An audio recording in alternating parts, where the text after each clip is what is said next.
Eye on the Diamond is brought to you by Labatt Blue. Honest and true. You bet. It's blue. Go on. Only one other player in the history of the game to hit the ball like that. Yeah. Curveball is better, my changeup is better. Oh, sweet. Oh, that's going to get him in, too. All right. That groove, Larry.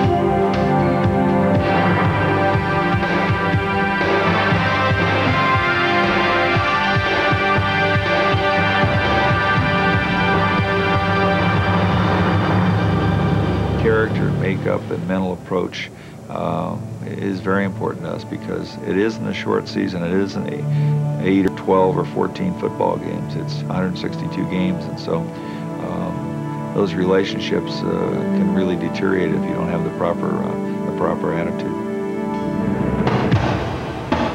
When I know something is wrong in a clubhouse, I remember I took it up and speak up because nobody was like to go out there and take charge on it, and I used to take charge and tell the people the way it's supposed to be done. The individuals that they were booing, they went from the players to the manager. And basically, I was happy about that because I could handle the boos. They started really booing me good, which was okay. They paid their money. That didn't really bother me.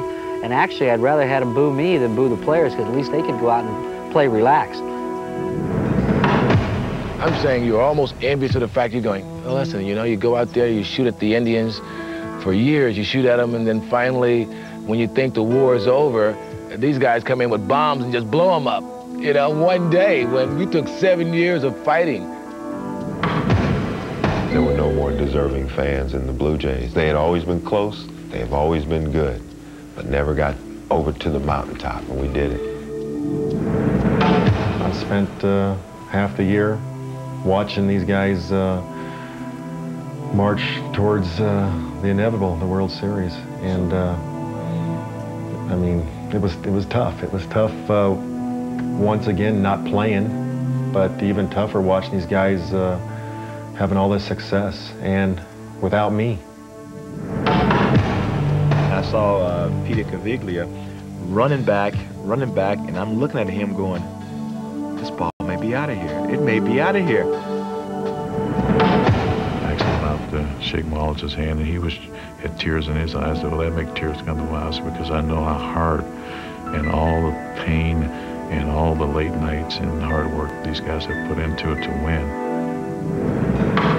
So when we got there, it was kind of the result of some magic plan that we had written out and been able to actually fulfill. I mean, it was like saying, this is what we're going to do, and going out and doing it.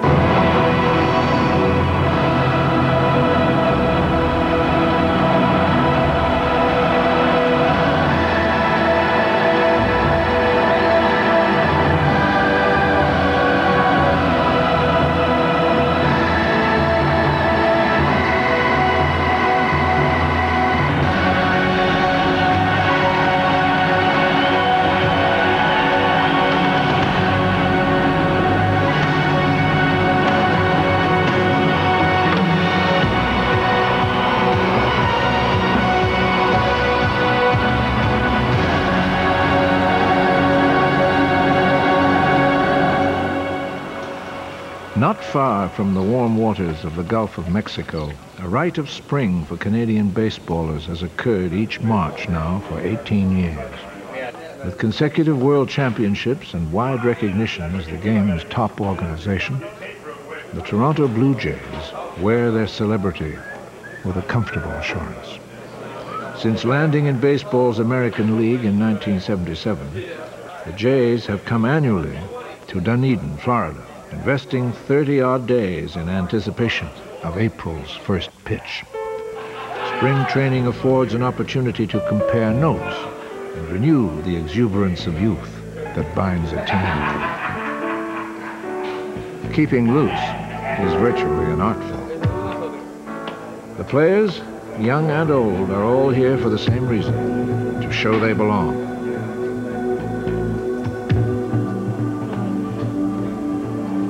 Baseball's a numbers game. Statistics mean everything. Everyone knows what the guy next to them is doing. No one forgets that a multi-million-dollar business looms over the game. You're coming straight in. Start the ball to you. Curveball's better, my changeup is better. Yeah, I think so. Think about it. All right, I will.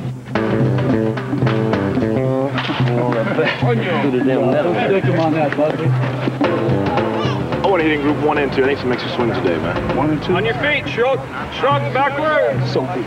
All right, I want to hit by myself. Everybody else shag, okay?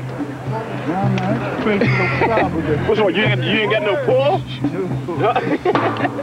It's a little problem. Clowning around makes the game that much easier. This isn't, Toronto Downs High School, whatever the place you went to. Only proven performers can truly relax in the spring. You got good defense, man. Turn it back. New York gonna choke. They don't have starts, and them young boys can't hold on. The game of baseball can be cruel. Young men, by most definitions, the experienced ball player can be rudely confronted with the truth of his athletic mortality. Though there is a veneer of fun, for the Blue Jay players, staying on top is plain old hard work. Hey, you said 30 seconds, man. That was 8 swings ago. I'm sorry. Got a baby's eyes. Let's go pick him up. Let's go, Mingy. You hit these balls, pick them up. Let's go. 7 minutes, man. Hey, that's when you start that clock, either. I got you, big man. First pitch is thrown, then you start it. I'm gonna wait till you start hitting, yo. I'm gonna forget about the fun. Oh. Get him over.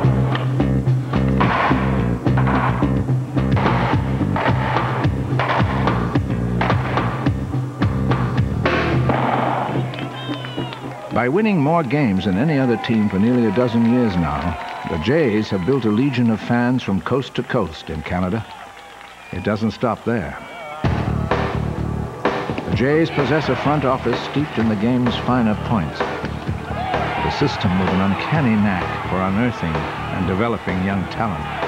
All of the acumen is fueled by the financial clout of sold-out houses at Skydome. One look tells you the Toronto Blue Jays exude success. It's not surprising then, as opening day approaches, everyone wants to beat Toronto.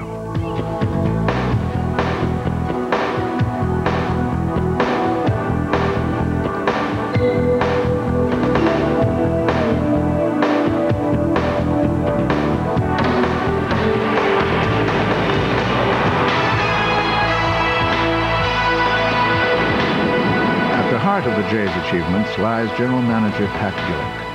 Spending a lifetime in baseball, he's carved out a reputation that others are still chasing. Dr. Brown, President of the American League.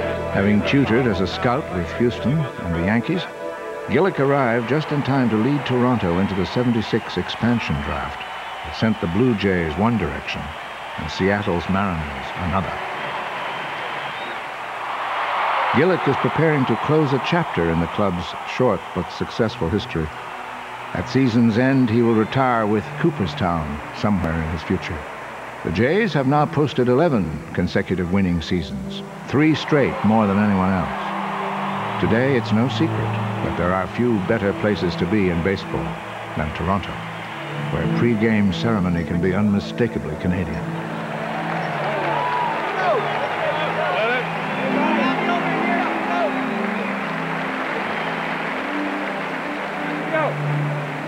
All right. Wait, John. Shake hands.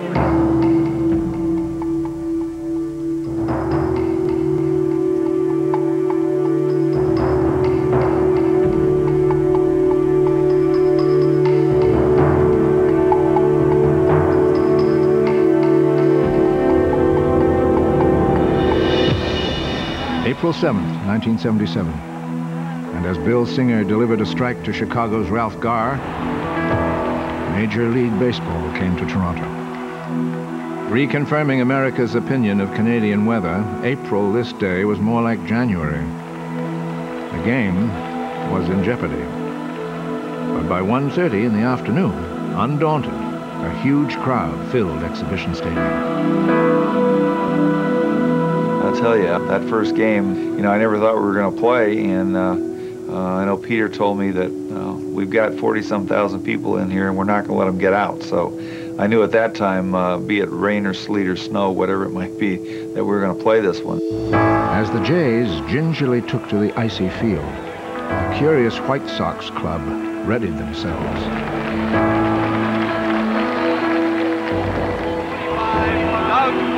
Blue Jay first baseman Doug Ault vividly recalls the opening day.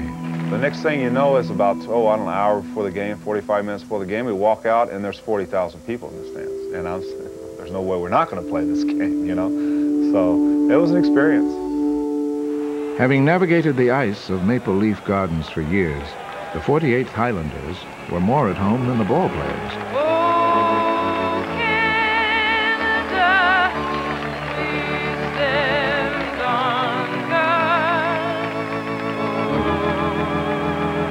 And after Canada's Snowbird completed the anthems, the game got underway.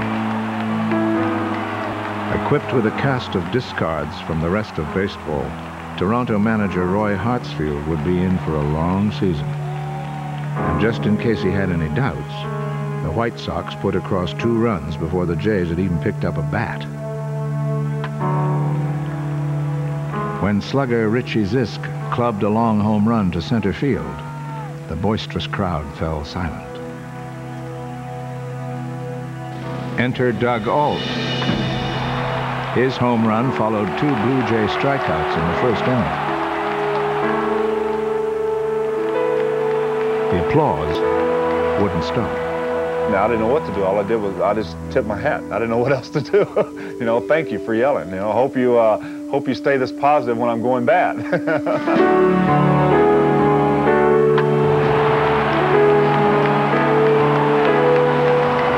Doug Ault hit a second home run that day, and with it, forever found a warm place in the memories of Blue Jay fans. The smiles being sported on faces were a sign of things to come.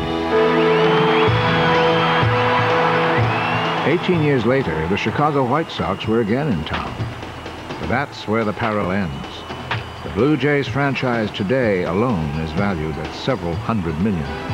A far cry from the $7 million that was put up by John Labatt Limited to launch the club in 1977.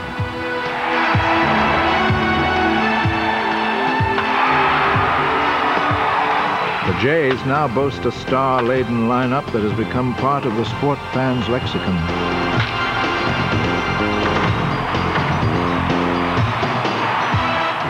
Different than 77's gaggle of nondescript players whose names escape most of us.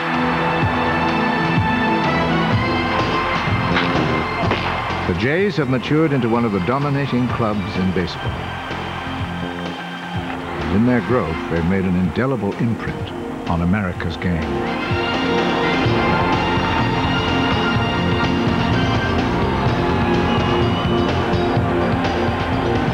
Blue Jays won on that cold opening day in 1977. And they've chronicled a wealth of history ever since.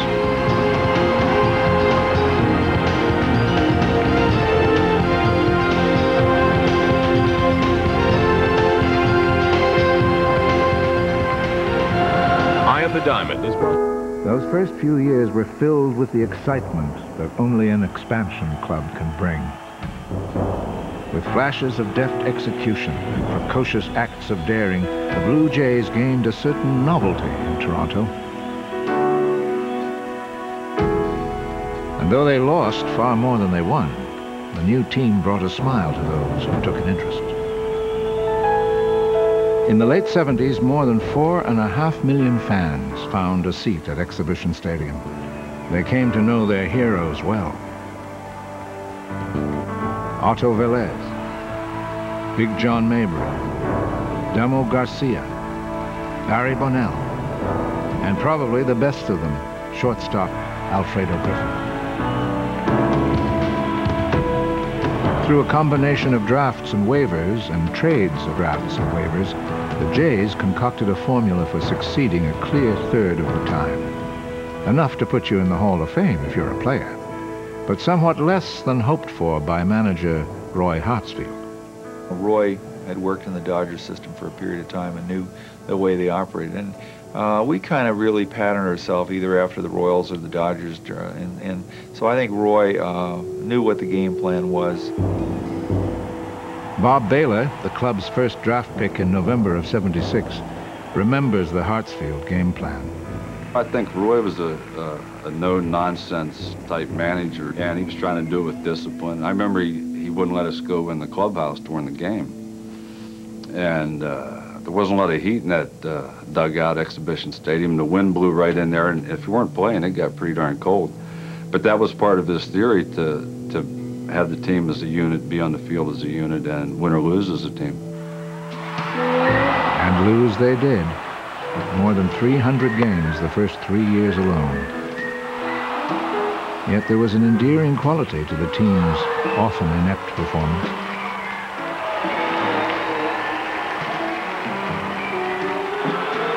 If there was a new way to lose, the Jays found it. There was center fielder Rick Bossetti, who, much to his manager's chagrin, developed a flair for the dramatic, on occasion swallowing fly balls with a basket catch. I ended a game with one, and we were at home, and it was a game we won, and Roy was waiting for me at the top of the dugout, or at the dugout when I come running off the field, and he goes, "Young man," he says, "don't ever drop one." And I said, "Okay, Roy." By the 1980 season, the Blue Jays sought a new manager to marshal the budding young talent Gillick had been assembling. At 64 years young, Bobby Matic became the game's oldest rookie manager. Then the greatest and the gutsiest move of them all, making Bobby Matic the manager in 1980. And what did that achieve? It achieved the best teacher of baseball, teaching at the major league level to guys who maybe should have been in AAA or AA, and I don't want to be unfair to them, but that's maybe where they should have been learning, and they were learning at the major league level. They were going to the park early. They were doing repetition, repetition, repetition, because that's the way Matic does it. 3 more, 3 more, 3 more. Well, 3 more never ends for him. 3 more can mean 100 more threes, so all of a sudden you're at 300 of the same thing. With nearly 50 years of baseball behind him, Matic proved reluctant. Pat kept insisting that I should take it in my kind, and I don't know. My wife told me I was nuts, and everybody did, but I enjoyed it. In fact, when they let me go in '81, I wanted to stay on, but they thought I shouldn't. From a development standpoint, Bobby, I knew, could bring these players along, and he was the type of guy that would work with these players, would lead these players, would develop these players in the Blue Jay mode. One of Matic's star pupils was Lloyd Mosby, the club's first draft pick in 1978. Still a teenager when arriving in Toronto, he was literally bursting with athletic ability. It was Matic's driven approach that would make Lloyd Mosby realize his potential. I thought he was a guy who was always screaming and never was satisfied, and and he wasn't, and that was good because I wasn't an outfielder. I was a first baseman and a catcher, so I had a lot to learn. He knew that, and he knew what kind of time span he had. I didn't know that, and the things that he saw that I wasn't doing quickly, I mean, it didn't sit well with him. I mean, I remember he hit me 100 balls, fly balls, and he was more tired than I was, though. We finally talked about this stuff years later, and he was killing himself, 99. So it hurt him too, so we both was hurt that day. Matic's unyielding devotion to youth, not surprisingly, brought with it clashes. I wasn't even close to being in Bobby's plans. He knew what he wanted to do with Lloyd. And when I broke my arm in '80, that opened the door. But in the following spring, when I'm coming back, Bobby was out in the outfield, and I don't know if Lloyd will remember this, And he was working with him on, Bobby was, and I came out and said, Lloyd, here, let me show you how I do this. Because he was, you know, that little slide pop-up backhand catch I used to do. And I tried to explain it, and Bobby turned to me and says, why don't you get out of here? Don't listen to anything he turns to Lloyd, don't listen to anything he has to say to you, and you do it my way. I wasn't telling him which way to do it. I was just saying, I've had a lot of success doing it like this. And, you know, that kind of was emotionally and mentally for me, I knew that I was done in Toronto.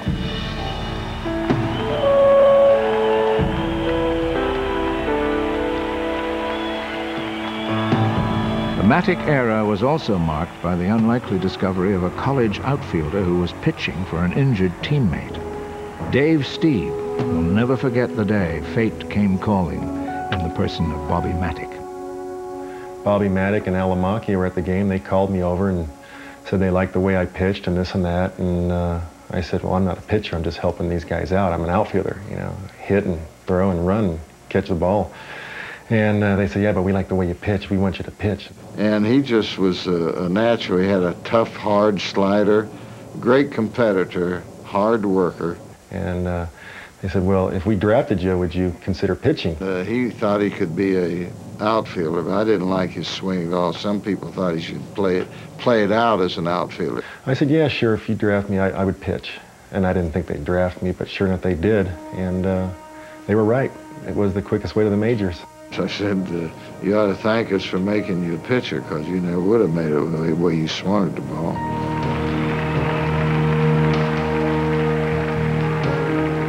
Steve's nasty slider, along with his burning desire, made him a pitcher with few peers, with an attitude few could match. I knew I was good. I was winning, and I was throwing well, and I had so much confidence, it was ridiculous, and they all thought when I came up I was cocky, but I wasn't cocky, I was confident. I wasn't really arrogant or anything like that, and also I was a perfectionist, so I expected myself to pitch well and win. But Steve's passion for perfection was sometimes thrust upon teammates who didn't possess his talent. The dark fire that opponents so dreaded could, on occasion, get the better of Dave Steeb. I had a hard time controlling it, concealing it, and that was probably my downfall as far as if anything was going to get to me, it was going to be that. But I think I did just good enough living on the edge with it. Steeb was much better, recording 174 wins as a Blue Jay, many of them with poor teams. In Bobby Matic's second and final year as skipper in 1981, the Blue Jays began to earn the respect of their baseball brethren. The second half of a strike-shortened season saw the team win nearly as many as they lost. Now, with an abundance of young talent in their system, the 80s held the promise of a contending team. Eye on the Diamond is brought to you by Castrol, the manufacturers of... some arm problems. Malloy. The Scouts, baseball's unsung heroes. Third column. Fourth from the bottom. Today, the Jays literally scour the world in search of the next generation. It all comes down to the amateur draft. Baseball futures can be won and lost in a moment. They're both short. Pat Gillick's organization is at ease with the odds. Our scouts are able to evaluate the players from a physical standpoint. Their skills on the field, can they hit, can they run, can they throw, you know, what kind of fastball they have. The problem they run into is knowing what kind of person is. Does he fit in with our ball club? Does he have the right chemistry? Does he have the right desire? Is he a guy that's team-oriented, or is he a fellow that's selfish? Is he a fellow that's coachable? Is he a guy that's got mental toughness? Does he have a lot of self-confidence? You know, there's a lot of aspects that, you know, go into making a good player, and the mental part, especially at the major league level, is very, very important. Bob Engel, the team's director of scouting, has worked at Gillick's side since day one. Few know the general manager better. He has great instinct for scouting, and I think he has been there due to the simple fact that he has been in the field himself. There's something there that he has that separates him from most of your general managers at this time, and the fact that he is a baseball person. The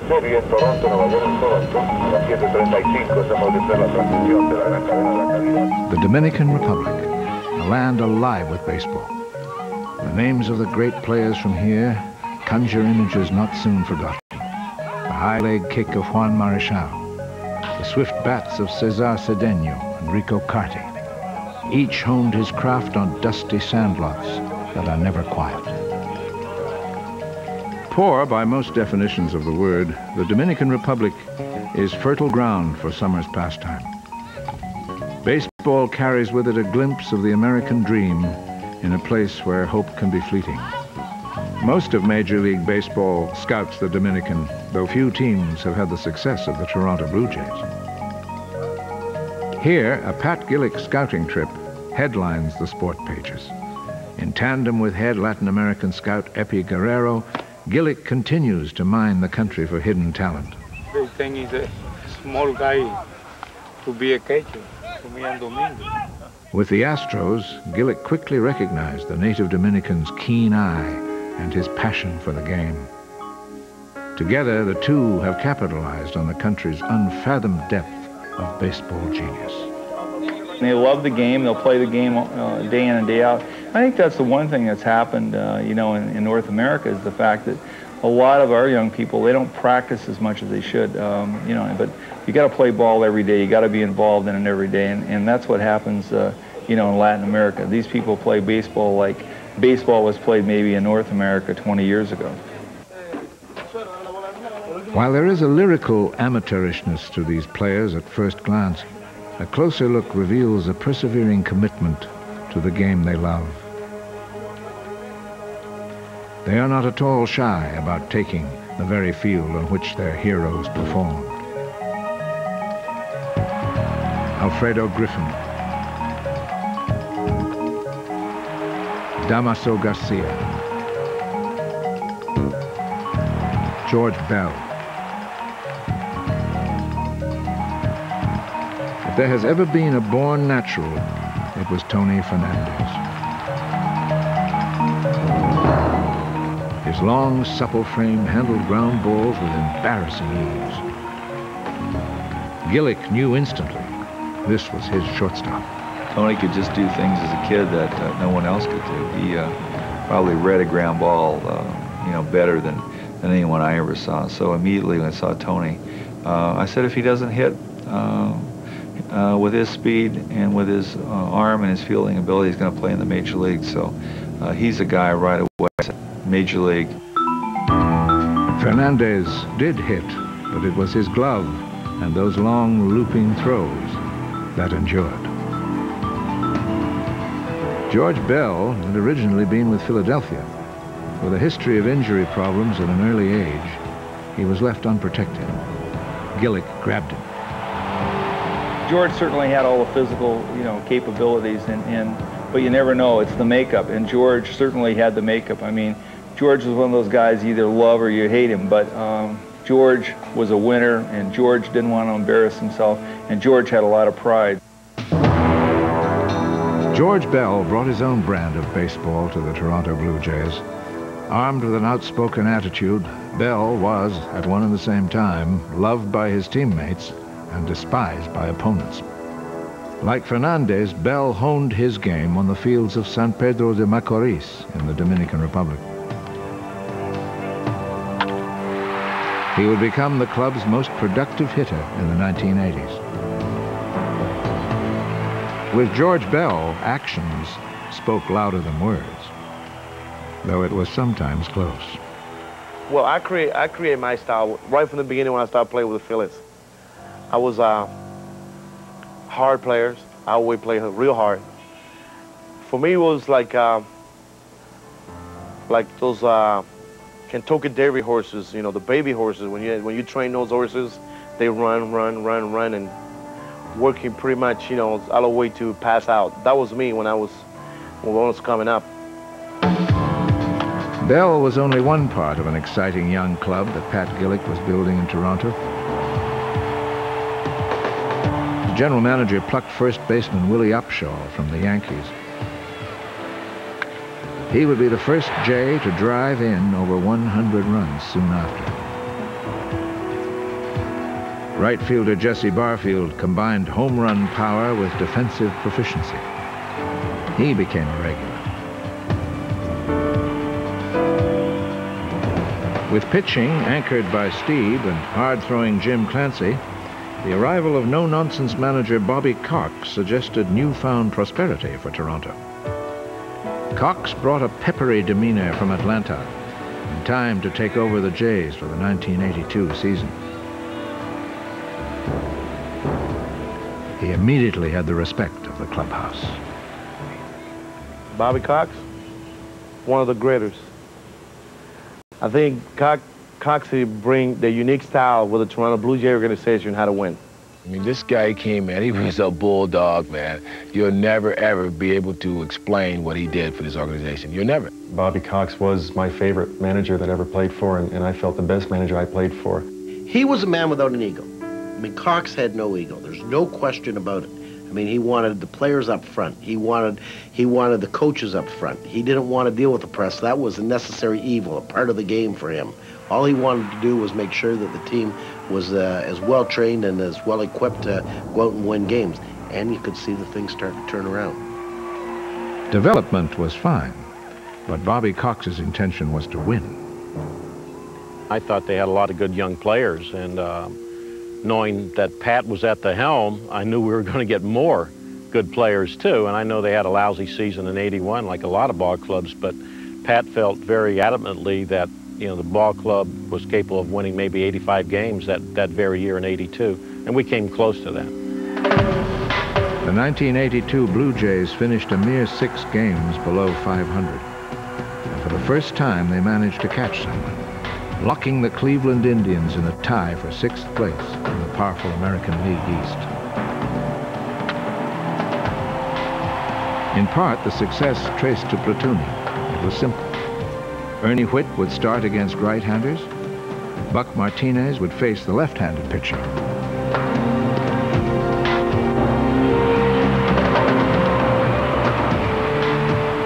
At third base, it was the same.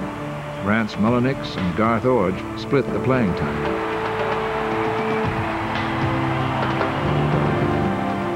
Cox's platooning system found its strength in getting everyone on the field.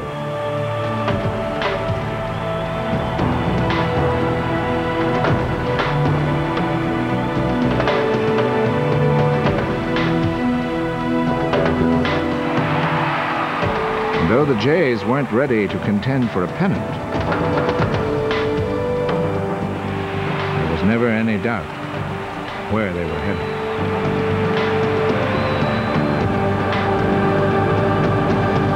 Eye on the Diamond, brought to you by Esquire Watch.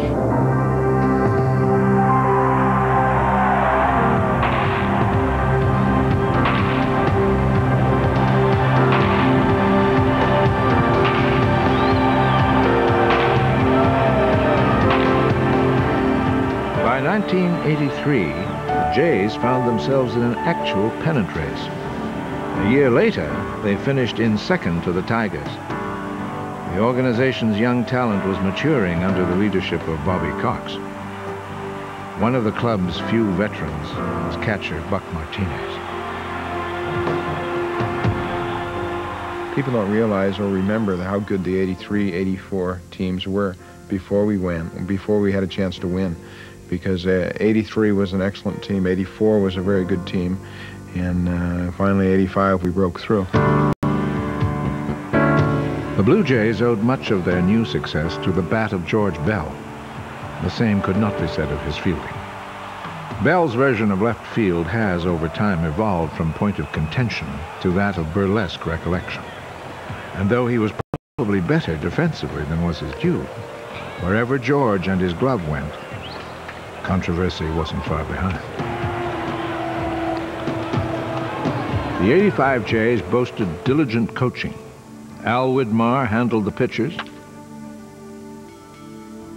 and future managers Jimmy Williams and Cito Gaston would spend hours of extra time throwing BP. Dave Steed looks back fondly on '85. '85 was probably the most exciting year that I ever played with that organization. And it was very rewarding to make it to the playoffs, you know, the first playoffs in Blue Jay history. Steve was the ace of a formidable pitching corps. Tom Filer and Dennis Lamp combined for 18 wins without a loss. The crafty Doyle Alexander won 17. Jimmy Key gave the team a top left-handed starter for the first time. And though free agent Bill Caudle failed, the closer the team had been lacking was found. Jimmy Key remembers. When Tom came aboard, you know, he made all the starters better, obviously. You know, you turned the ball over and you knew the game was over. You know, those early years, he never blew a save. Henke joined the Jays in mid-season, saving 13 games.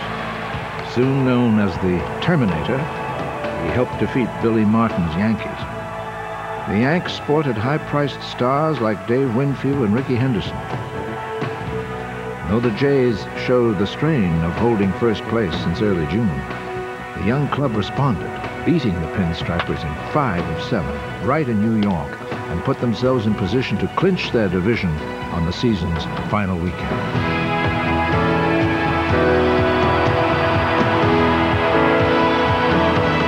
Record crowds turned out at Exhibition Stadium, with the Jays needing a solitary win. In only their 9th year, the Jays were on the threshold of a championship. On Saturday, October the 5th, they'd have their first.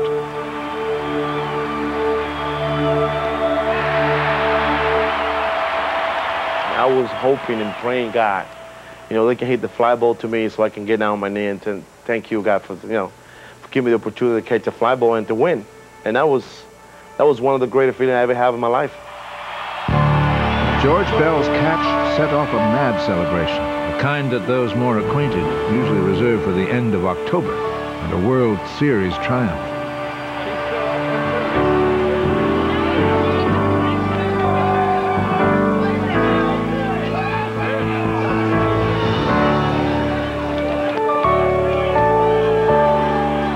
The Jays would face the Kansas City Royals for the American League pennant.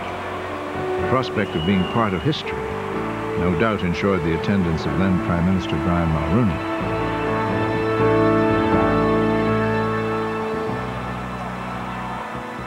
Game 1 saw the Blue Jays go to their top starter.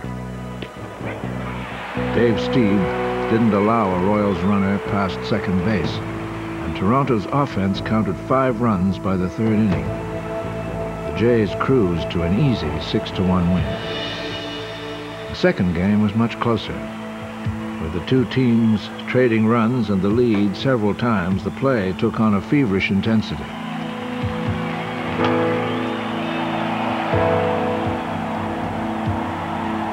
By late in the game, it was clear that one mistake would determine the outcome.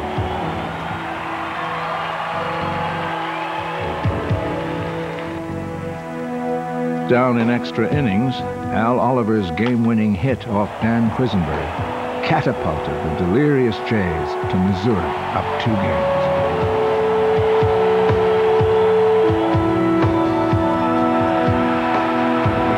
George Brett may have been the best player of his generation,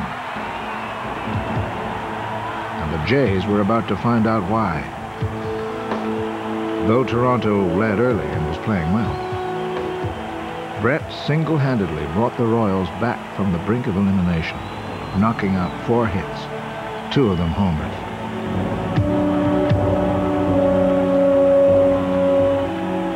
The Royals were back in the series.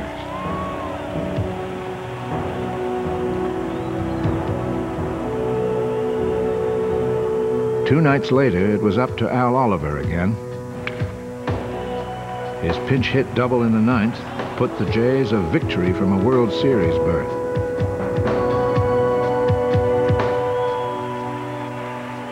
With 3 shots to get a win, losing Game 5 in KC was bearable. But when George Brett's home run in Game 6 sent the series to the limit, the Jays were in trouble.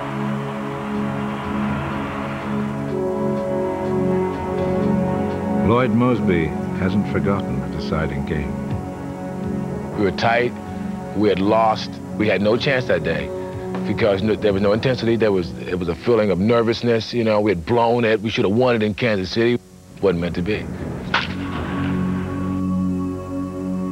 When Jim Sundberg's fly ball hit the wall, so too did Blue Jay fortunes. To go out there and have that game unfold the way it did was a nightmare. It was unbelievable. It was like it wasn't happening. It all happened in slow motion. And then I was losing, and all our hopes and dreams of that season and the past 5 years just gone. It was devastating. The Jays reflected on what might have been. I can remember Mosby and Willie Upshaw walking in, and we all lockered together, and Upshaw putting his arms around me, just bawling like babies. We were all just so devastated. It was such a sad time. But right then, I think we all recognized how much effort it took, how meaningful it was to be considered a World Championship quality ball club, and we hadn't gone that far yet. Manager Bobby Cox still looks back on the '85 loss with painful amazement. That series hurt about as bad as any series I've ever been involved in. You know, we've been beaten now twice in the World Series here with the Braves, but that series stands out more so because I thought we could have won it, and the city in Toronto was wanting to win it so badly. Were we happy we lost? Of course we weren't. Were we despondent? No, we weren't despondent either because we knew that we could go on a little bit further. Only one exception, and that was Pat. Pat knew how difficult it was to get there. And I could see the look in his and the resignation and the sadness of us not winning.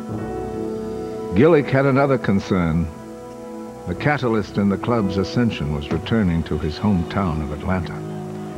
When Ted Turner called for permission, you know, my wheels started spinning because I certainly didn't want to leave, and I had absolutely no reason to leave, and certainly wouldn't have left for any other ball club in America if it hadn't been in my hometown.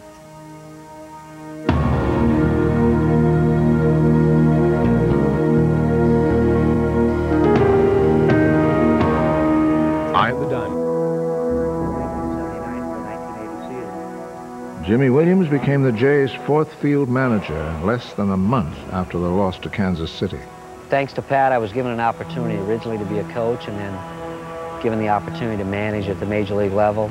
It certainly maybe was a tough situation coming in after the first Eastern Division championship, but I accepted that challenge when I said yes, I'd like to manage the ball club. The Jays would never recover from the disastrous start. The things that came so easily during the '85 season now were a source of constant frustration. Toronto finished a disheartening fourth.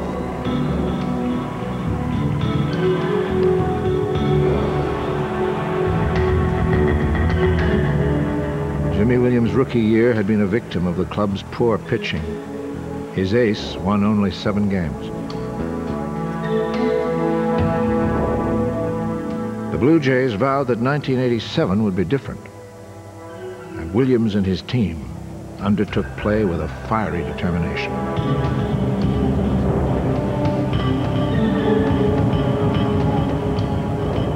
The Jays were struggling to prove they were one of the best teams in baseball. Jimmy Key's 17 wins contributed to that cause. In '87, I really had my best year in the big leagues. I still look upon that as probably my best year from start to finish. And yeah, I was, you know, that was basically when I got on the map and was a guy that the Blue Jays could count on. Toronto's relief pitching was superb, led by Tom Henke. The bullpen included Mark Eichhorn, left-hander David Wells, and a young Dwayne Ward.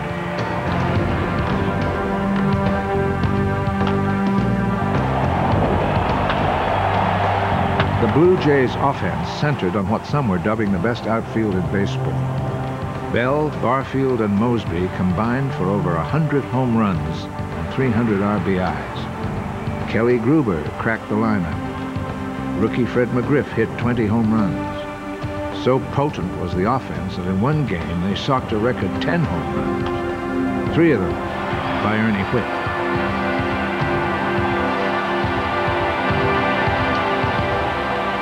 Pennant fever again gripped the Jay faithful. The Blue Jays held down first place with 10 games to play. Arch rival Detroit was second. Fate would play a role. Bill Madlock's hard slide into second felled Tony Fernandez, cracking his elbow. He would be out for the season.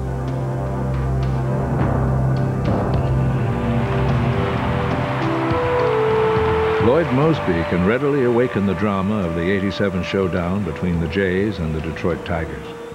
If they get taped to the series in Toronto and the series in Detroit, you don't need playoffs or World Series that year. That's all a bunch of extra. Because the playoffs and World Series was played within those two. It was the most unbelievable games I've ever played in my life. Stressful, ain't the word. Every little mistake you made, you paid for it. The Jays had made few mistakes all year. With 3 games against Milwaukee before heading to Detroit, they figured to have the division in hand. Then, against the Brewers, Ernie Whitt injured his rib cage. Toronto had to play the final series without 2 of its starters. It wasn't long before Detroit shared first place. Saturday's second game saw the Tigers' Jack Morris and the Jays' Mike Flanagan hook up in a pitcher's duel. The score was locked into extra innings until Alan Trammell's ground ball went through a drawn in infield. The Jays suddenly found themselves needing a win just to force a playoff. On the season's final day, both Jimmy Key and Frank Tanana threw with precision.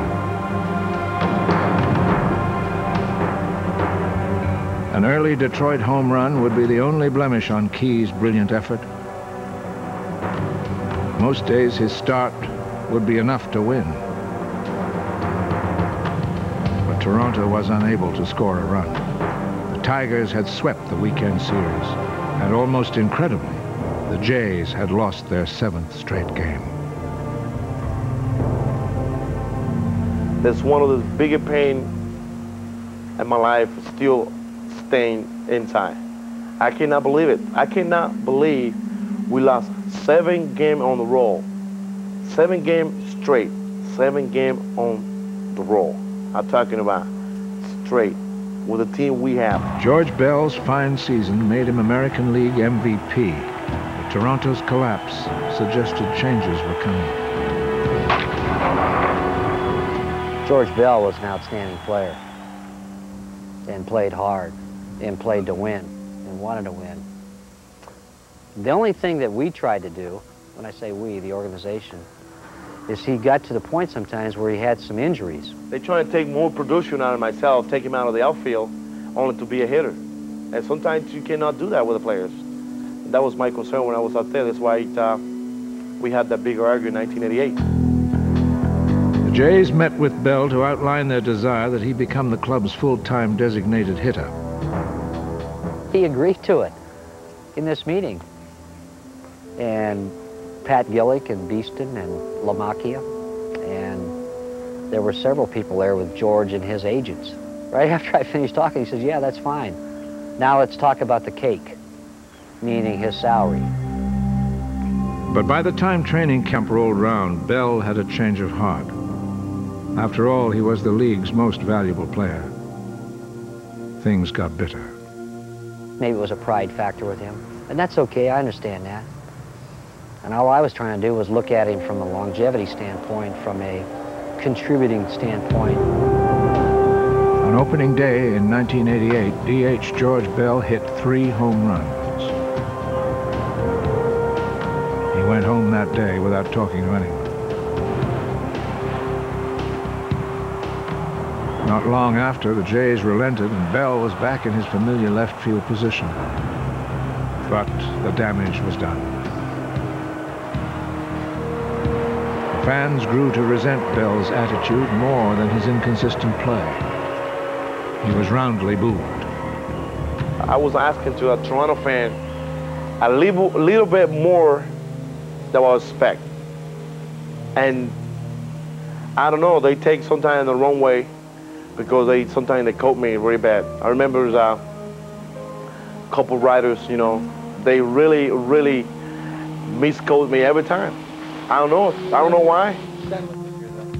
The most famous quote had Bell allegedly telling the Bluebirds to kiss his purple butt. He write it like that because he wanted to write it like that. And that's the only way they can sell paper, because Toronto paper and the city is a soap opera. Whatever you do good for the city, whatever you do good for business, stuff like that, people trying to hide that. But when you make something like a scandal or something like that, they be selling paper for 1, 2, 3 weeks. It was never the same for George Bell in Toronto. It's unfortunate in a lot of ways that he has the reputation, because if you knew him and got to see the warmth that is there and the loyalty that's there, I mean, he's a special person. George Bell was a guy that could go 0 for 4, and if we won, be happy. Not a lot of guys like that. 4 for 4, and we lose, and George is upset. George measured the success of the Toronto Blue Jays higher than he measured his own successes. Controversy dogged the team through an uninspired season. Through it all, Bell vowed that he'd outlast his manager in Toronto, and while Williams' departure early in the '89 campaign proved him right, George would not be far behind. Williams was dismissed in May as the club slumped. Batting coach Cito Gaston became the new manager. Paul said to me, well, we just fired Jimmy. And I was quite shocked. And I said, what? And he said, yeah, we just fired him. He says, you're surprised? I said, yes, I'm surprised. And he said, well, we did, and we want you to take over the ball club. But Gaston was reticent about the move. I said, hey, it's not too often you can go to work and be happy in what you're doing. So I didn't want any parts of it. And he said, well, you know what, Cito? He says, I think you it, and if you could just do it on interim for a while for us, we appreciate it. And I said, well, okay, but just don't take too long. Soon enough, the job was Gaston's, permanent. The new manager had the players focus on enjoying the game, and gradually the team's play returned to form.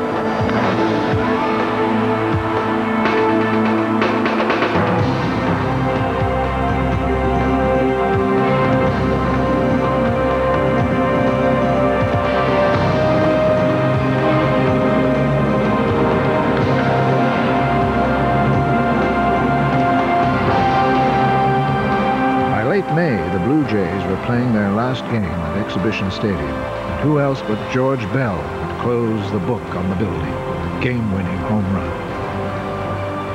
A new era was on the horizon.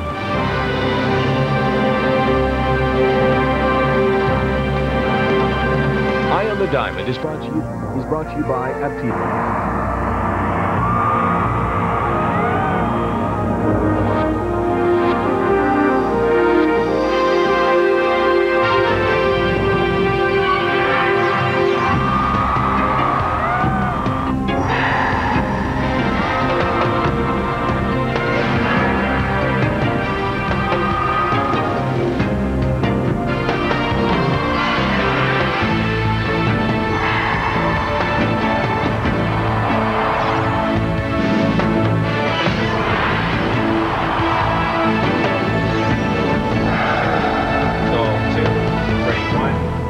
To Sky Dome brought with it a new sense of identity. Purists who had longed for an Ebbets or a Forbes blanched at the notion of a covered field, let alone one with a retractable top. But with a winning team, the new stadium became an attraction unto itself, and there were sellout crowds game after game.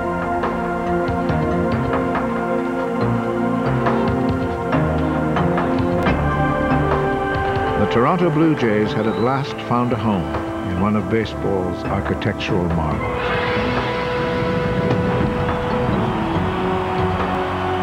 Despite undergoing the trauma of a managerial change, the '89 Jays rode a stout bullpen and an opportune offense to a final weekend division showdown with Baltimore.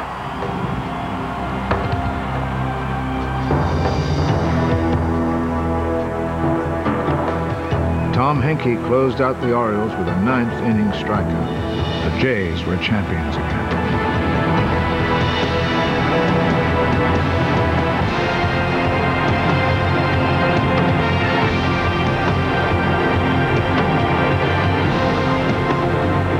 The win ensured a rendezvous with the powerful Oakland Athletics.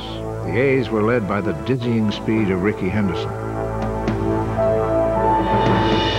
And when Jose Canseco's bat found the 5th level of Sky Dome in Game 4, it was clear. The Blue Jays were overmatched. It took only 5 short games to confirm that the club Pat Gillick had put together was no longer on its way up. But maybe the heartbreaking losses of 85 and 87 were as close as they would get.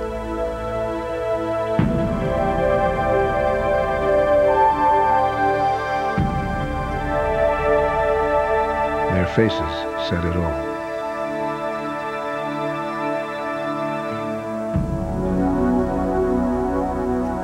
I thought after the '89 season that probably we were going to have to make some changes. Some of our players, were getting older. Some of our players had been here for a while, and we just needed a change of face. We thought about, hopefully, as I said, changing for the '90 season. But Gillick was unable to make suitable changes. The media labeled him Stand Pat, and his team did little to dissuade the critics. With expectations so high, the Jays found themselves victims to second-guessing. Cito Gaston's managerial style was drawn into the harsh spotlight of judgment. But Dwayne Ward understood Gaston's style. When he gets upset, you know that something's wrong. And he doesn't get upset too often. And about the only times you ever really see him get upset are at umpires, calls or whatnot. But I think the reason Cito's been so successful here is the fact that Pat Gillick, Gordash, and everybody in the Blue Jay organization has let Cito do it his way. I wanted to be the type of manager that, a player's manager, that, hey, I understand, when you make an error, you feel his work as bad as anyone in the ballpark. So one thing I want to do is guys relax. We're going to have fun. If we win a ball game, fine, we enjoy it. We forget it. Next day is a different day. Gaston encouraged a loose atmosphere amongst the players, and many of the personal performances were indicative.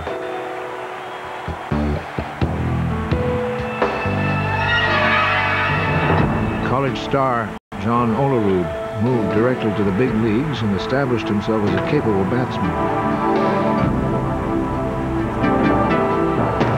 Fred McGriff became a legitimate Triple Crown threat. And third baseman Kelly Gruber drove in over 100 runs.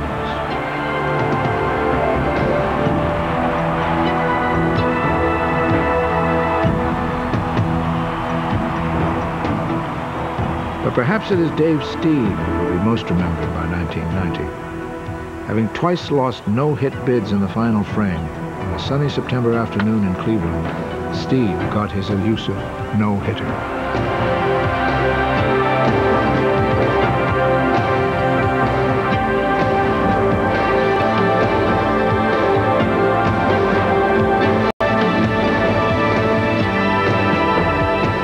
He remains the only Blue Jay pitcher ever to throw one.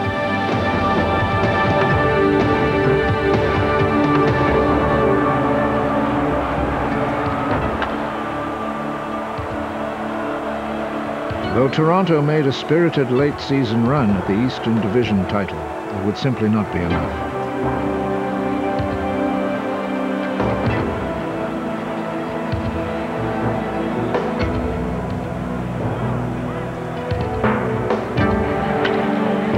The Jays, undone by a poor start, fell just short of the Boston Red Sox. During the season's final week that saw Toronto miss the playoffs, Pat Gillick knew he had to act on the changes he'd sensed were needed almost a year earlier.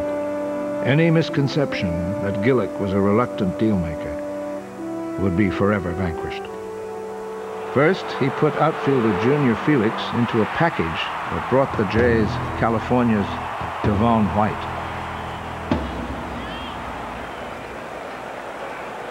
Then, with George Bell moving as a free agent, Gillick searched for a replacement bat would find its destination in San Diego. I said, we'd like to have a right-handed power. Will you think about moving Joe Carter? The Padres GM, though hesitant at first, was soon intrigued. He said, I'll deal Joe Carter, but I've got to have some power back to play first base. And I said, we mean Fred McGriff? And he said, yeah, if we dealt Joe, we'd have to have Fred. McGriff was a rising star.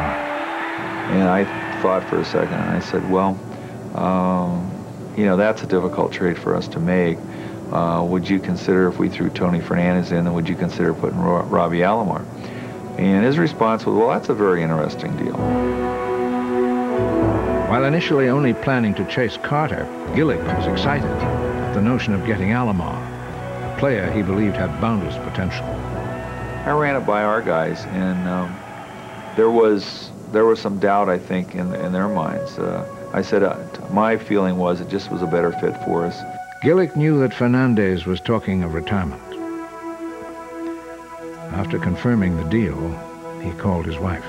I said, I just want you to know that we're going to trade McGriff and Fernandez, and I didn't want you to have an accident if it came over the radio. And she said, you know, when are you coming home from Chicago? She says, why don't you get home before you do too many things detrimental to this team. Joe Carter had been golfing when he was told the news. First thing I did, I just started laughing. I was like, yeah, right. I'm like, somebody's playing a joke on you. I said, they just got me. They wouldn't trade me, and especially Robbie. No way they'd trade him. I felt sad in the beginning just because I don't knew where I was going to. I thought I was going to be San Diego Padres forever. But good things happen for a reason. The Jays were a good team, but with the insertion of the new personalities, they became the team to beat in the AL East.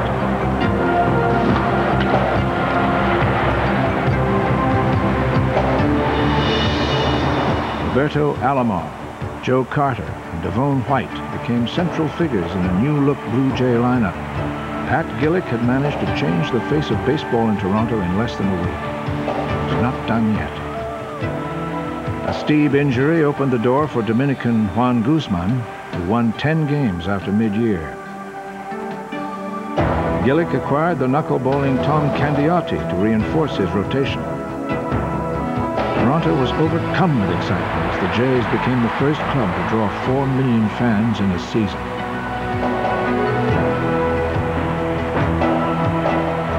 Most of the 4 million, there seemed to be little that opponents could do but stand aside in the wake of the Blue Jay juggernaut. For the first time in their history, the Toronto Blue Jays had run away with the Eastern Division. Pat Gillick's acquisitions were at the heart of the team's success.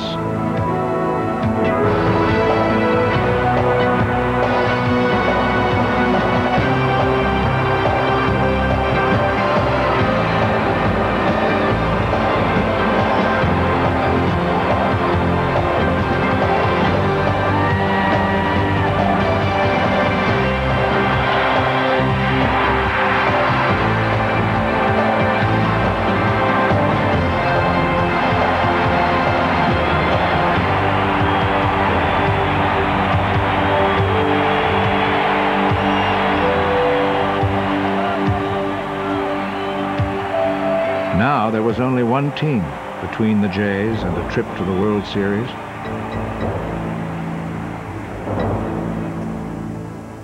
Unfortunately, that team was the Minnesota Twins. Joe Carter won't soon forget the drubbing the Blue Jays took. That was a feeling that you don't want to experience ever again. And guys went home and worked their butts off. They got ready to play, and when we came to spring training, there was no fun in games. I mean, it was seriousness. And I think everybody would tell you that we had one goal in mind. The Jays dipped into free agency, luring future Hall of Famers Jack Morris and Dave Winfield to Toronto. I knew that when I joined that team, and I said, we got the best team, the most talented team in baseball, and if everyone just does what they're capable of doing, we're going to win it. The veteran Winfield became the club's unofficial leader. Dave's the guy, you watch him every day, and you can't help but go out there and want to do things like him. It's like a Magic Johnson or Michael Jordan. You make, you know, you're a great ball player, but it's what you do to the other players around you. You make them perform at another level that they had not played at, you know, throughout their career. David Cone was added late in the year, giving the Blue Jays a pitching staff that was the envy of the American League.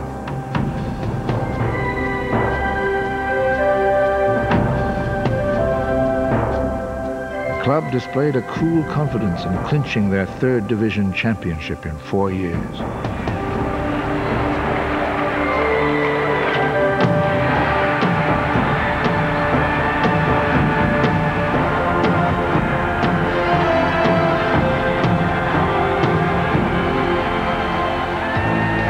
Humiliated by Oakland in '89, the taunting of Dennis Eckersley was all the inspiration the Jays needed. 1 inning later, Roberto Alomar's dramatic home run took Eckersley and the A's all but out of the series. The Jays had their first pennant in 6 games.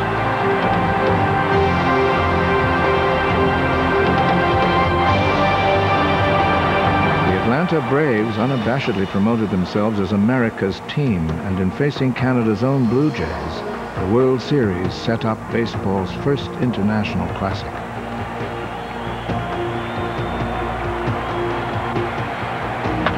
A tight Tom Glav and Jack Morris pitching affair was eventually settled by a Damon Berryhill 3-run homer. The Braves took Game 1. The Blue Jays were left looking for their own hero. Eye of the Diamond is brought to you. Will not soon forget the upside-down flag of Game 2. In concert with Atlanta's chop chorus, the resolve of the Jays was hardened. With David Cone pitching, Toronto figured to have a good chance of sending the series back home even.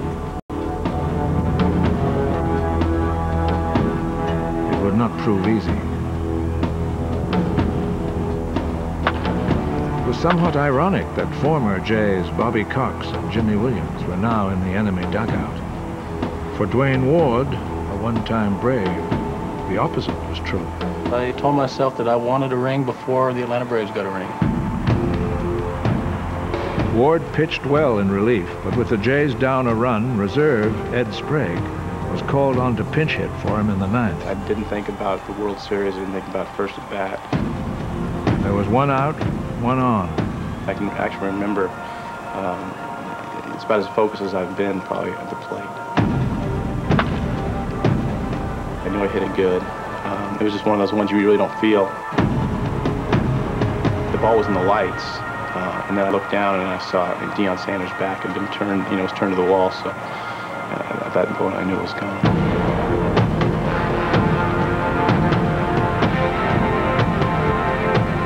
Ed Sprague's home run gave the Jays a 5-4 win. Toronto had found its hero.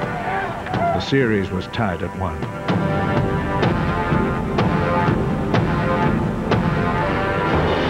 A loud Sky Dome greeted the Jays, spurred on in part by Dave Winfield. When it came down to the playoffs and World Series and things like that, I just noted that we needed their participation. I think to go further than we ever gone before. If Atlanta had the chop, Toronto had Winfield wants noise.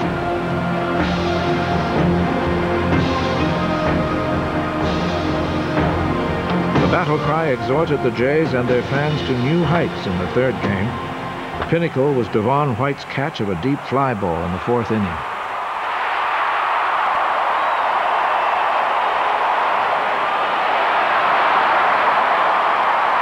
White's spectacular snare led to what replays later revealed was a triple play.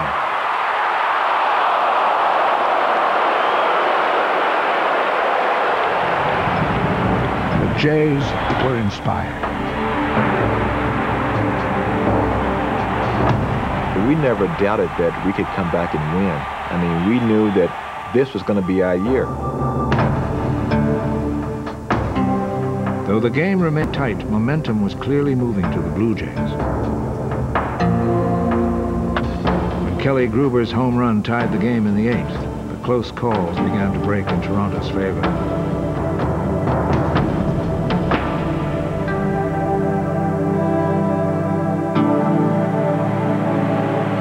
bases loaded and only one out, Candy Maldonado drove in Roberto Alomar with the winning run.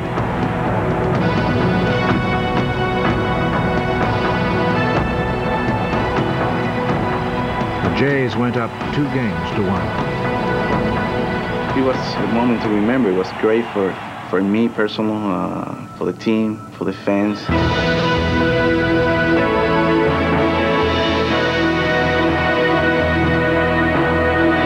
The game that I started, you know, was probably the biggest thrill of my life still. To get a chance to pitch a World Series game in your home stadium.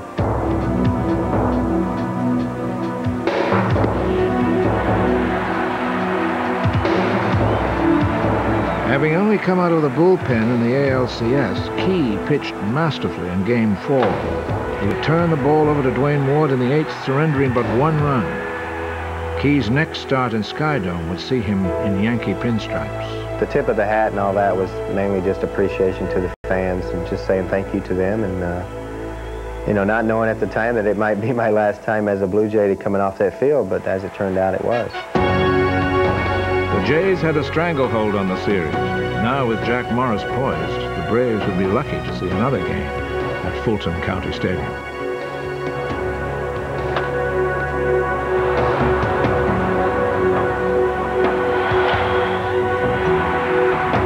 But Atlanta proved resilient.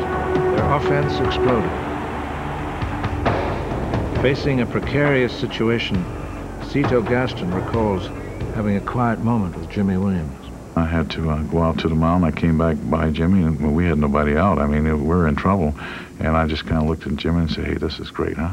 Just kind of smiled. I think he looked at me like I was crazy. But it was fun.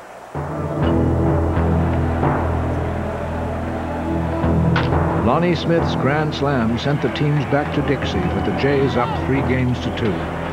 Maybe the Braves were lucky after all.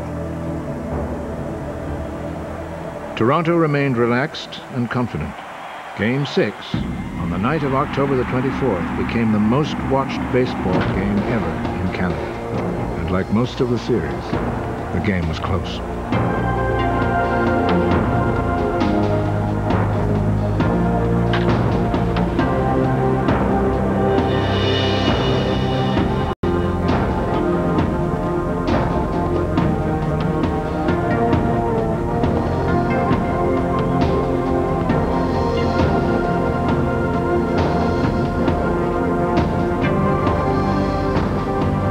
Carried a 2-1 lead into the last of the 9th, only to see Atlanta battle back to even the game.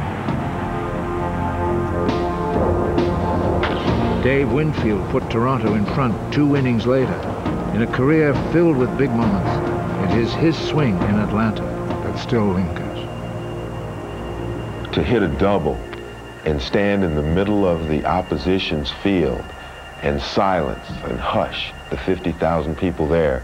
And all I recall is there were 2 or 3 or 4 enclaves of people who were rooting for Toronto around the stadium, the only people making noise. Everything else was hushed. Mere moments later, it was over. The Toronto Blue Jays had become world champions, and the celebration was just beginning.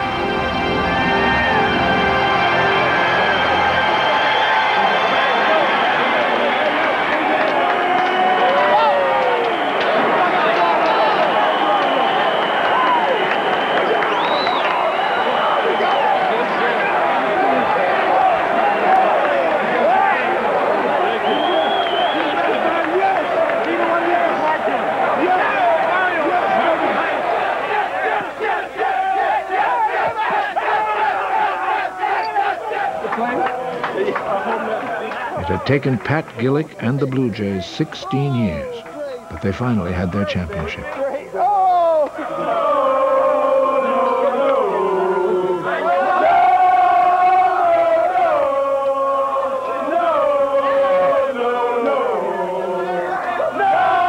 Winning the World Series will always be treasured. I've played many years. I've never had a perfect year, but that was probably from start to finish the best year in toto. Add everything up.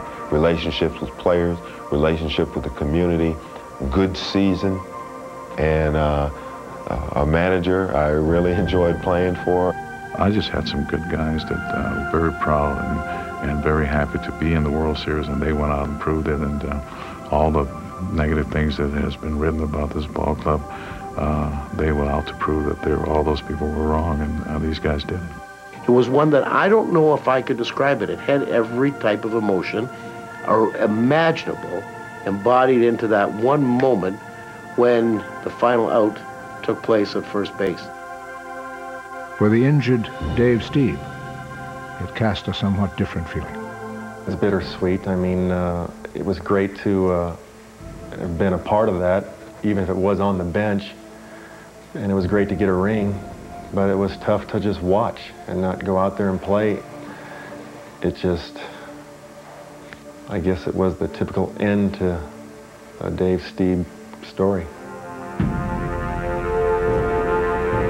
Fan response in Canada was overwhelming. The streets of Toronto were lined with hundreds of thousands.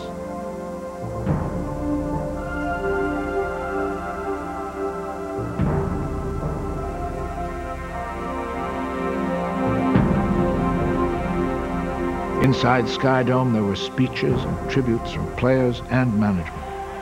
And then, if you'll all turn around, right above the Jumbotron, unveiled 1992 World Champions, Toronto Blue Jays. Stand up, give them applause.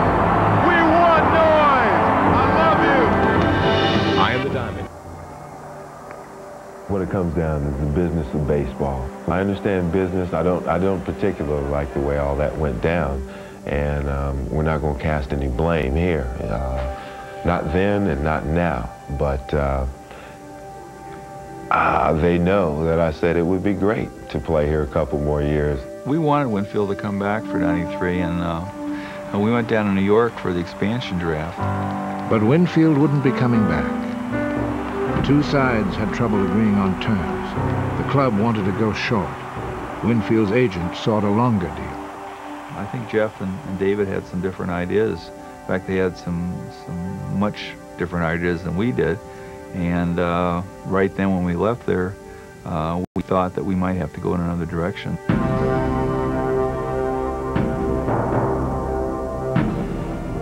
That direction was Milwaukee and longtime brewer Paul Molitor. I wanted to go to a place that had a chance to win. Toronto had posted 10 consecutive winning seasons, which was as important to me as was the fact that they had come off a world championship.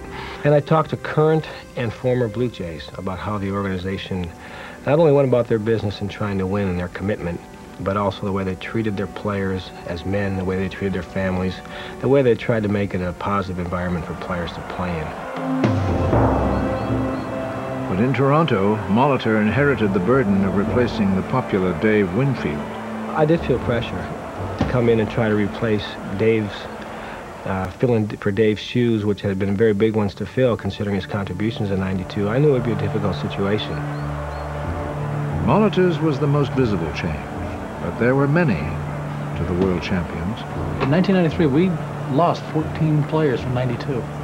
I mean, that was one of the biggest turnovers Toronto's ever had. And people are like going, well, how do they expect to win without a team that they had before that won? You know, they got 14 new faces over on this ball club.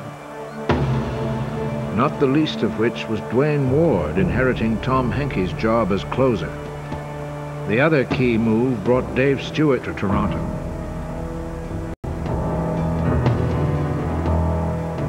His contribution would extend far beyond the mound. She messed around with a bloke named Smokey. She loved him so he was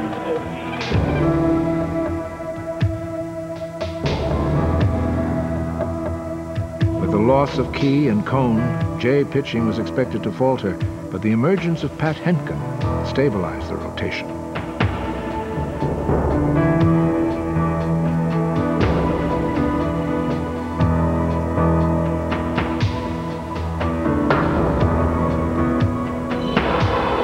An injury to Dick Schofield found Tony Fernandez back in Toronto. He had a brilliant season, knocking in 5 runs in his first game alone. John Olerud flirted with a .400 average before winning the batting title. And Blue Jays went 1-2-3 in the batting race. Pat Gillick's biggest deal had self-proclaimed superstar Ricky Henderson join the Jays. It was a curious fit. I don't know if Ricky ever felt really too comfortable here. Maybe he'd been wearing the A's uniform for too long, or, you know, for a little bit, hard is it to believe, I thought he might be a little bit intimidated. Despite his history in the game, Henderson would be in the shadow of others in Toronto. The Jays didn't mind. They were on their way to the World Series.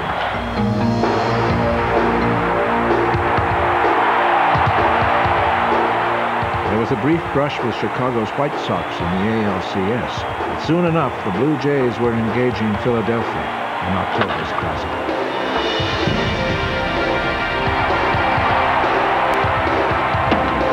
The Blue Jays took 2 of the first 3 before a memorable 4th game.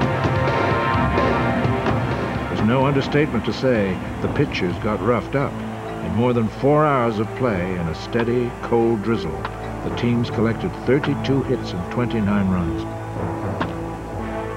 Toronto rallying twice from 5-run deficits, won 15-14. By the time the series returned to Skydome, the Jays led 3 games to 2.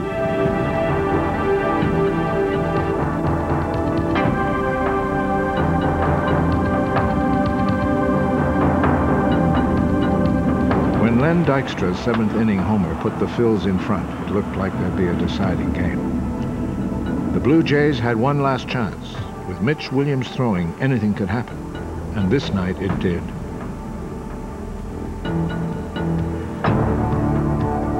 A Henderson walk and Paul Molitor's single were on base with 1 out. And before that game, I had told my wife, Diana, I said, something's good is going to happen today. Something good is going to happen today. The stage is set. But this is a time when you want to come through, and I'm going to win a ball game right here.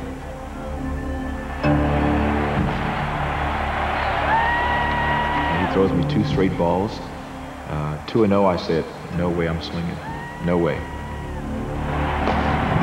Why does that always happen? You take a pitch and it's always down the middle of the plate. He threw me a slider that I swung feebly at. I'm going, man, I didn't see that at all. I said, if he throws it again, I said, I'm in trouble.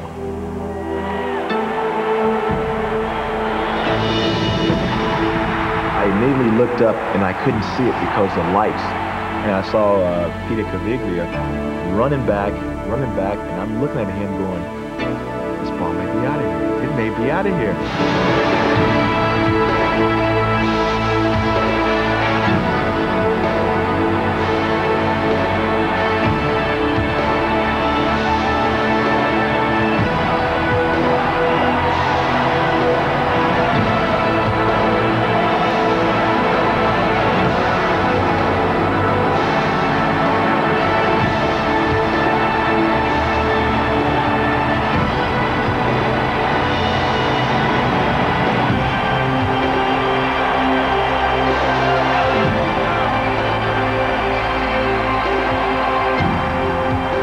1994, and another team set out in search of a 3rd straight title.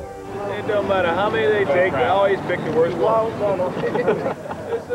Baseball's a funny game. With big money at stake, players change uniforms at a disorienting rate. Diamonds glitter with former Jays. Betty, you go their way? Oh, yeah. You? You?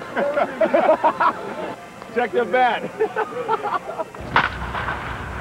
You got a different approach to that ball now. See what Larry's done there? Practice didn't make perfect for the defending champions. Trips to the mound were more frequent. The pitching and hitting less effective. Gillick's successor, Gord Ash, understands why. We have to be very aware that there is a cyclical nature in sport, and you're not always going to be world champions, but I think you can always be competitive. Down to 3-2. Pat Gillick fully realizes what the shortcomings of the club are right now, but again, and it's been the philosophy and the... Though disappointed in their performance in this Pat Gillick's final year, the Blue Jays hold steadfast to their original formula for winning. They can give you some good productive years when they get there. There's a swing and a foul off. It's going to be different, and it's going to be a challenge for those of us that remain here to continue on in the blueprint that he's prepared for us. The June amateur draft finds the organization looking to the future, more so than in past seasons.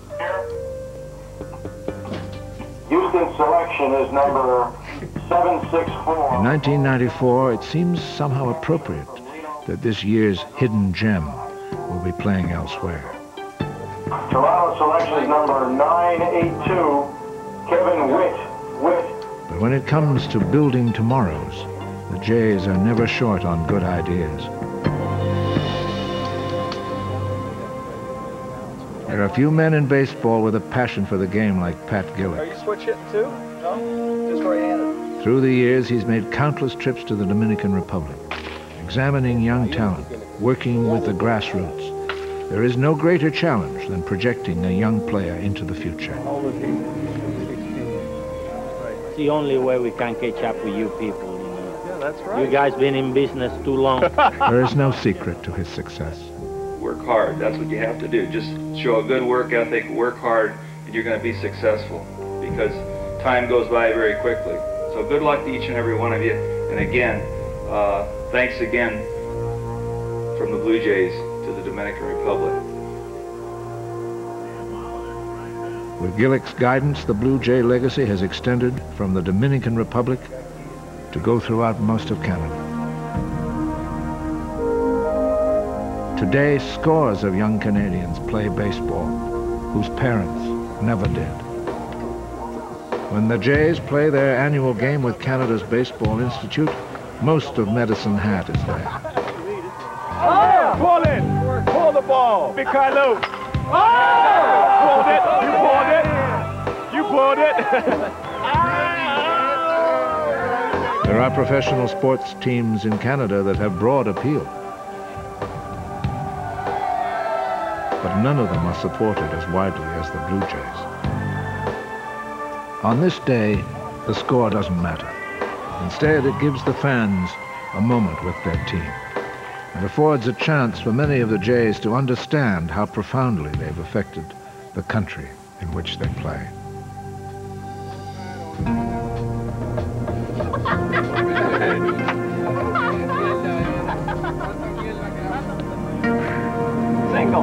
In a season where hopes have grown dim, the Jays continue to share an enthusiasm for the game and a closeness that only a team can know.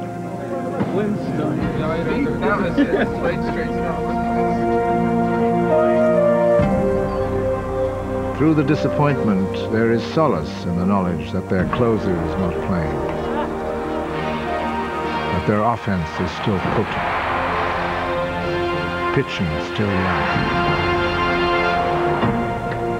But anything can happen in sport.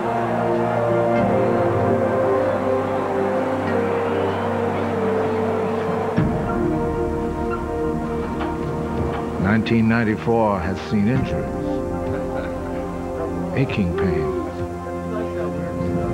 young players not ready for prime time.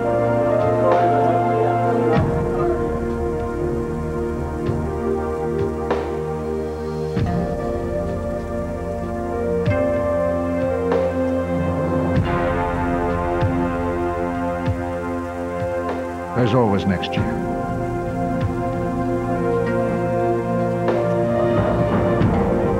At least that was until August the 12th. Now, with owners and players at an impasse, it is the fans who feel baseball's loss of innocence most. But despite what the cynics may say, baseball will be back.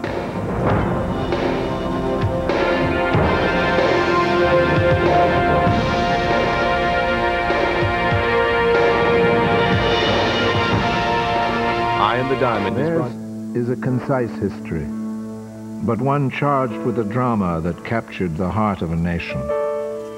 And though Pat Gillick moves on, it is certain the Blue Jay legacy will endure. We've had tremendous support since 1976, and I think that's what's nice about the Blue Jays. I think this is, even though it's a privately owned company, the Toronto Blue Jays, I sort of feel like it's a community-owned ball club, or even a country-owned ball club, because I think everybody and everyone, right down to the fans, are involved. If you look at what they've drawn with the new stadium, it speaks for itself what Canada, not just Toronto, but what Canada really thinks of that ball club. In Toronto, I become more caring and more loving about baseball just because the fans are there. Until I'm dead and gone, I think they'll always be showing the home run that helped win the World Series. That's something that I can't live down now, but it's something I'll look back on and say, yeah, for once I was a part of something that was great. I'm very proud in what I have accomplished. And when I say what I have, along with players, along with people I work with, because none of those things you could do without those people. There is something in the simplicity of baseball that cuts to the very soul. Once the game has touched you, whether in the stands or on the field, you're never the same. I miss the camaraderie of the clubhouse.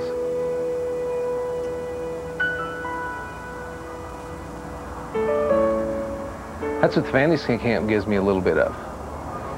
The home runs, of course, have gotten a little bit longer. The pitchers have thrown shutouts a little more frequently. But I miss the getting together with the guys.